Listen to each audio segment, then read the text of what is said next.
Bienvenidos. Hoy vamos a poner en contexto tres temas muy importantes para entender lo que está pasando en el mundo. Primero, vamos a hablar sobre la situación de México luego de que la presidenta Claudia Sheinbaum anunció una nueva reforma. Luego vamos a hablar sobre la situación de Estados Unidos con el tema de migración y cómo está lidiando tanto internamente como externamente. Y por último, vamos a hablar sobre los resultados electorales en Alemania. Pero comencemos primero con México. Una situación bastante compleja. No es la primera reforma estructural que se está planteando desde el gobierno del partido Morena, antes con López Obrador y ahora con Claudia Sheinbaum.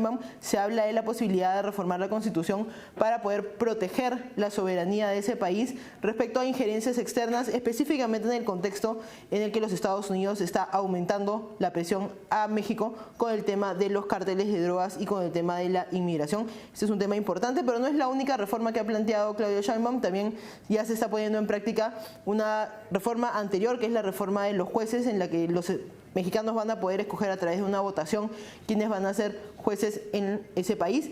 Una reforma que ha generado bastante controversia en la teoría, pero también lo que está ocurriendo en la práctica. Se habla de que van a haber 6 diferentes fichas de votación, que varios mexicanos todavía no entienden cómo va a ser el sistema. Se habla también del tema del financiamiento tanto público como privado, que va a ser inexistente, con lo cual los recursos que tenga cada candidato serán los recursos que pueda usar, lo que abre claramente también la puerta para un financiamiento ilegal que podría ser bastante preocupante. Así que hay muchos temas para hablar con lo que está pasando en México, y para conversar sobre esa situación nos acompaña el director para América Latina de la Trans Network, Roberto Salinas. Bienvenido, Roberto, ¿cómo estás? ¿Qué tal? Muy buenos días. Quería comenzar preguntándote sobre esta nueva reforma que está planteando Claudia Sheinbaum como para protegerse de los Estados Unidos. ¿En qué contexto se da y qué es exactamente lo que busca cambiar? Bueno, la reforma lo que pretende es elevar a nivel constitucional la defensa de la soberanía nacional. Y básicamente es que no se va a permitir la intromisión, según esto, la intromisión o la injerencia de elementos extranjeros que socaven la soberanía nacional.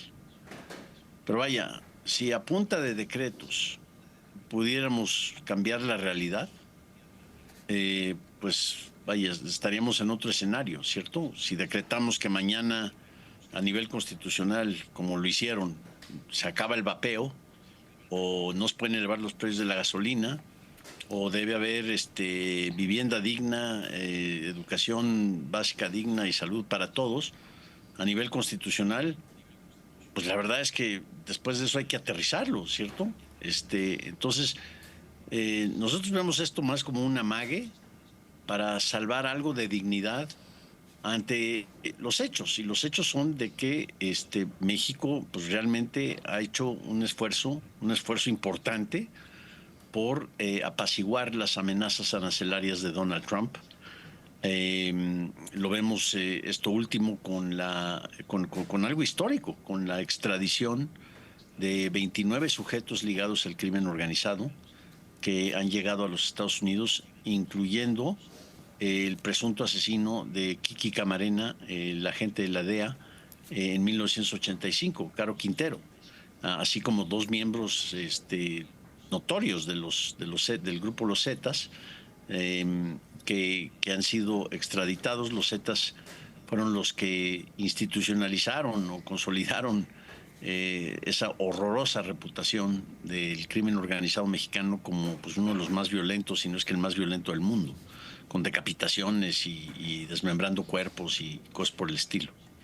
Así que pues algo de, digamos, de dignidad se tenía que tratar de salvar ante el hecho que se están doblegando las manos. Y digo, en este sentido, qué bueno que estén atacando las cabezas del crimen organizado en una forma tan frontal, y con el costo-beneficio de decir, pues, ¿qué me conviene más? ¿Estar bien con el narco o pagar los 25% de los aranceles? Sería desastroso el tema arancelario. Desastroso también para Estados Unidos. Pero vaya, México pierde más. Así que así es como lo vemos nosotros. Y esta reforma, porque no es la primera reforma que trata de hacer, no necesariamente Claudia Sheinbaum, pero sí su partido, y hemos hablado bastante de los riesgos que podrían conllevar, por ejemplo, la reforma judicial al Estado de Derecho. Esta nueva reforma que se plantea, aunque de repente todavía es un poco más gaseosa, también está generando temor en cómo podría afectar a la democracia en México, o todavía no se está tan seguros de cómo va a, digamos, la letra pequeña, cómo va a afectar la soberanía de México. No, yo creo que sí, bueno, se puede interpretar de diversas formas, ¿no?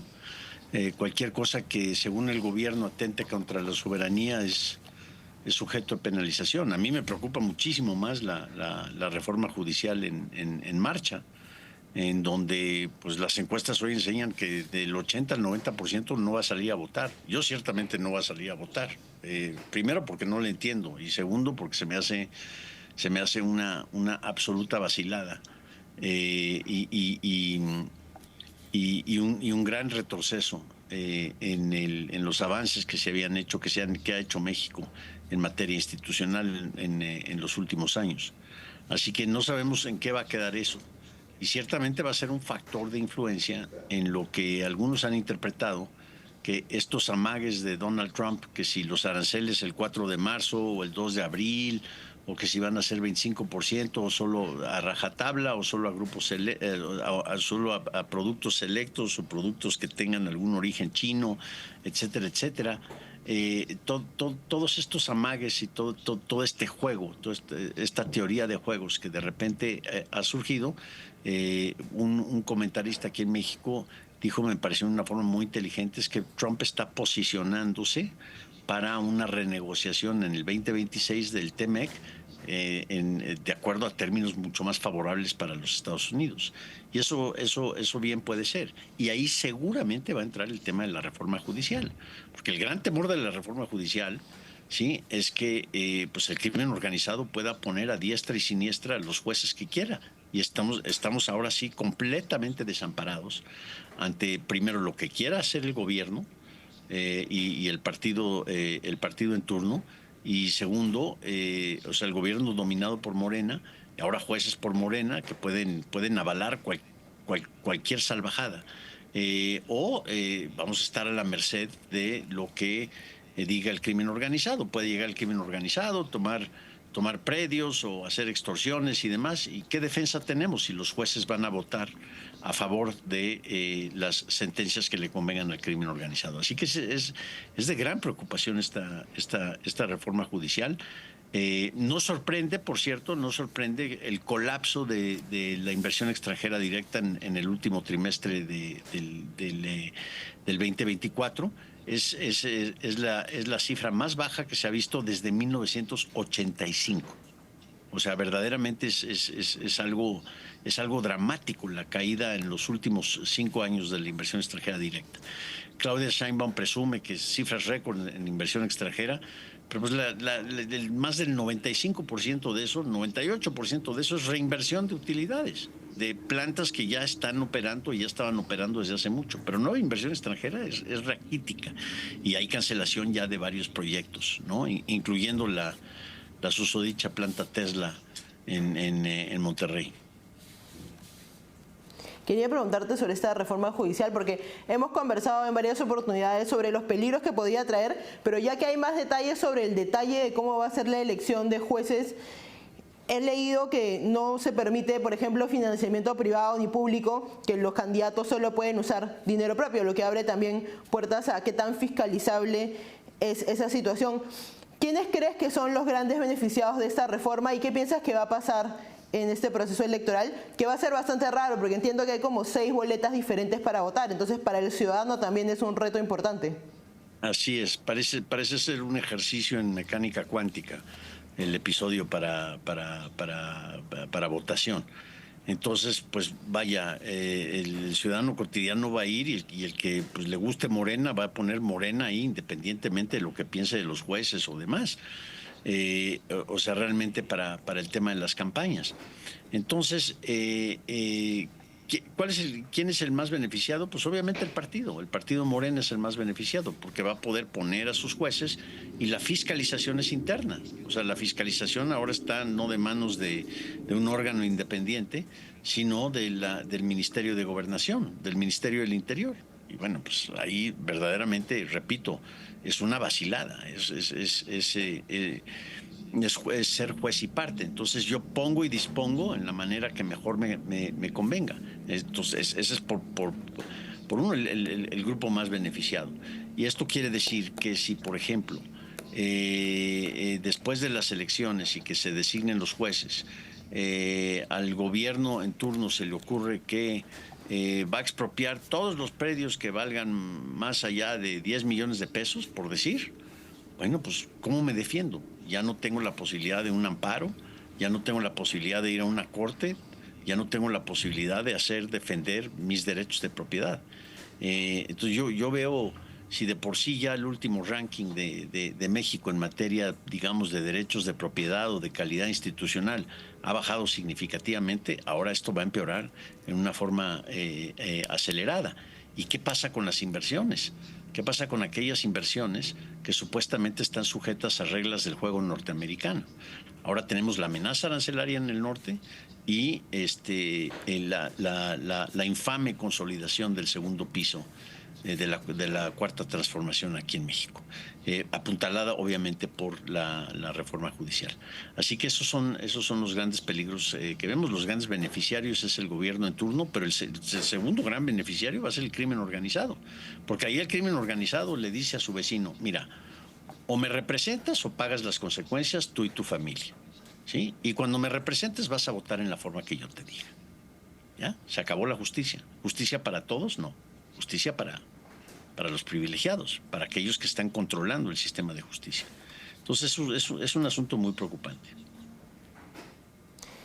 No, y además por justamente el tema que mencionaba del financiamiento, si es que no puedes recibir financiamiento privado ni público, que igual tampoco es lo óptimo, también eso abre una puerta para que el crimen organizado termine financiando candidatos de manera ilegal. Quería preguntarte ya más en general sobre la relación entre Estados Unidos y México. ¿Cómo evalúas tú que está haciendo el rol de Claudia Sheinbaum lidiando con Donald Trump?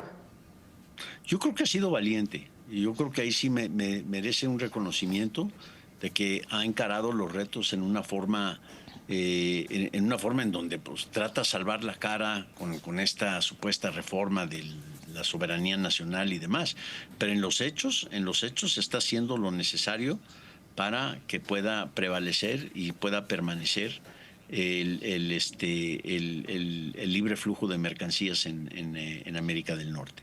Entonces, no sé si detrás de las conversaciones se ha planteado el rol estratégico que puede jugar México y que ya juega México en América del Norte.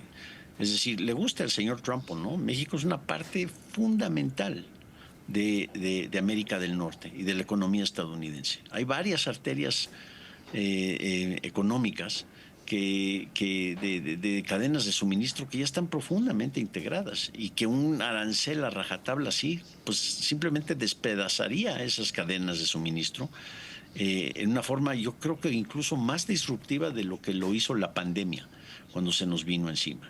Entonces, están empezando a aprender que los aranceles se utilizan como un arma de negociación geopolítica y no necesariamente de provecho económico. Y ciertamente Donald Trump está rodeado de gente muy buena, gente muy inteligente, que espero le esté diciendo en el oído: oiga, lo que usted está haciendo es tirándose una o dos balazos en el pie, o en los dos pies. Porque esto le va a doler enormemente a los Estados Unidos, y economistas de derecha, de izquierda, del centro, de arriba, de lo que sea. Ahora, queda el tema también si realmente, por ejemplo, estamos compitiendo en igualdad de circunstancias. Ahí el tema chino sobresale, sobre todo por el robo de propiedad intelectual y el abuso de los derechos de propiedad intelectual. Pero vaya, para eso se hizo el Tratado de Libre Comercio en América del Norte, para poner reglas claras a todos los jugadores en América del Norte. Y si alguien quiere ingresar a ese tratado, es bienvenido. Si Uruguay quisiera el día de mañana ingresar, o Argentina, o incluso países asiáticos, están bienvenidos. Se puede evaluar, y se puede ver la posibilidad de que puedan entrar a esa zona comercial. Pero las reglas estaban muy bien definidas y estas amenazas arancelarias es que le está quitando la gran virtud del tratado, que ha sido la certidumbre institucional a largo plazo.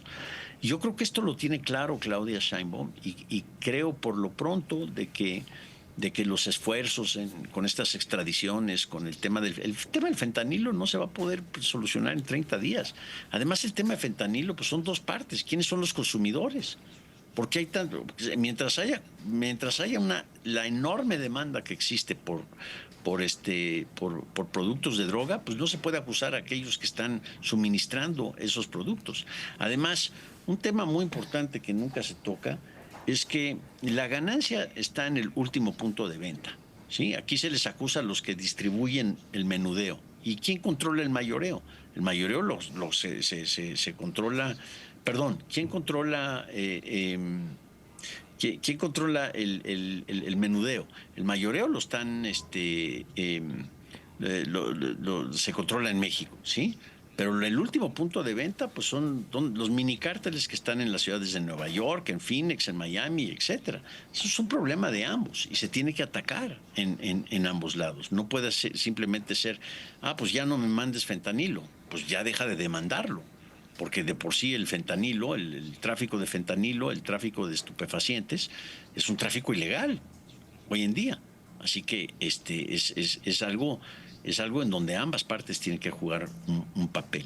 Este tema de que se designó a los cárteles como grupos terroristas, pues caray, yo lo veo con buenos ojos. Yo lo veo con buenos ojos y acá, bueno, pues chillaron algunos, pero al final del día lo aceptaron. Y yo creo que puede ser una bendición en la desgracia, en la medida que le permita al gobierno mexicano encarar el enorme reto de recuperar ahora sí que la soberanía de ciertas regiones que hoy están perdidas al crimen organizado.